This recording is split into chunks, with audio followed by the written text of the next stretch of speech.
Amma vay o günə ki, Allah Azza və Cəllə ola bir nemət verə. Yəni o öz-özlüyündə nemətdir və nemət onun üçün, onun əməlinə görə, halına görə müsibətə çevrilir. Vay o günə. Baxırsan ki, məsələn, övlad nemətdir. Amma insan öz halına görə elə edib ki, Allahın ona nemət kimi verdiyi övlad nə olub? Olub başına müsibət. Məsələn, bu əlimizdə tutduğumuz telefonlar, cihazlar nemətdir ya yox? Nemətdir. Böyük nemətdir. Hətta elm əhlindən bəziləri deyir ki, insan deyir, bugün elə bir dövrdə yaşayırıq ki, çox qəribədir. Bir elm tələbəsi çəkilə otağına 4 ilə 5 ilə otağından alim kimi çıxar. Bu bir misaldır. Evindən əli hər yana çatar. Amma çıxır belə alimlər, çıxmır. Amma vaxt var idi, insan 1 dənə, 2 dənə, 10 dənə hədisi eşitmək üçün 1 ay yol gedirdi. O cür çətin şəraitdə alimlər çıxdı. Bu cür rahat şəraitdə heç normal tələbə çıxmır. Görürsən, telefon nemətdir, amma insan ola bilsin bunu özünə müsibət edər. Şeyx Albani rəhmətullahi aleyh Məktəbə Şamilə var, indi elm tələbələri bilir. Proqramdır, kompüter proqramıdır. Məsələn, içində 50 min, 100 min kitab var. Bütün təfsir kitabları, hədis kitabları, fıqh kitabları, əqidə kitabları, tarix kitabları, lüğət kitabları, İbn Teymiyyə, İbn Qayyim, bütün alimlərin kitabları proqramda. Bir dənə orada axtarış bölümü ki var, bəhs bölümü. Məsələn, sən bir də hədisi axtarmaq istəyirsən. Məsələn, bir də hədis, hansısa bir hədislə.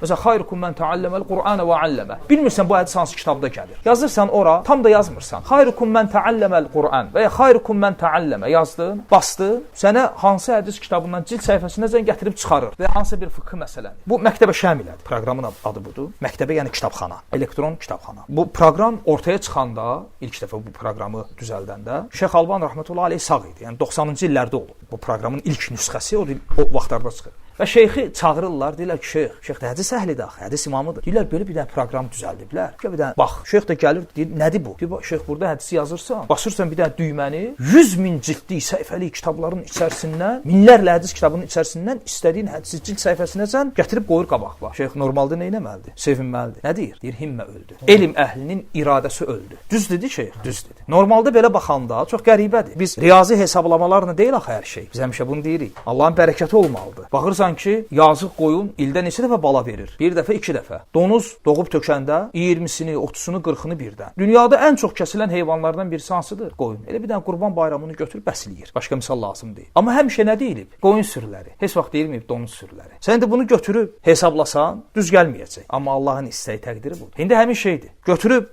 hesablasan, 2 üstə gəl 2 bərabərdir 4, bu gəlməyəcək. Yəni hər bir şərait var. O bayaqki çəkdiyim misal üzrə, yəni biri bir küncə çəkilib 4 ildən sonra alim kimi çıxmalıdır. Amma yoxdur. O dövrdə bu şəraitlər yox idi, amma dağ boyda alimlər çıxır. Ona görə o insanın Allahdan gələn nədirsə, onu bir çox halda nemət edən elə insan öz halı olur. Özü özlüyündə nemət görülən bir şey insanın halına görə başına müsibət ola bilər. Özü özlüyündə müsibət görünən bir şey insanın halına görə onun üçün nemət ola bilər. Günahlarına kəffarə olur, dərəcələrinin yüksəlməsi üçün, nəfsinin tərbiyəsi üçün səbəb olur o başına gələn müsibət. Ona görə insan baxmır da ona nə gəlir. Baxır nəyə? Öz halına ki, o gələni necə qarşılayır. Əsas olan budur. Aydındır. Barakallahu fik.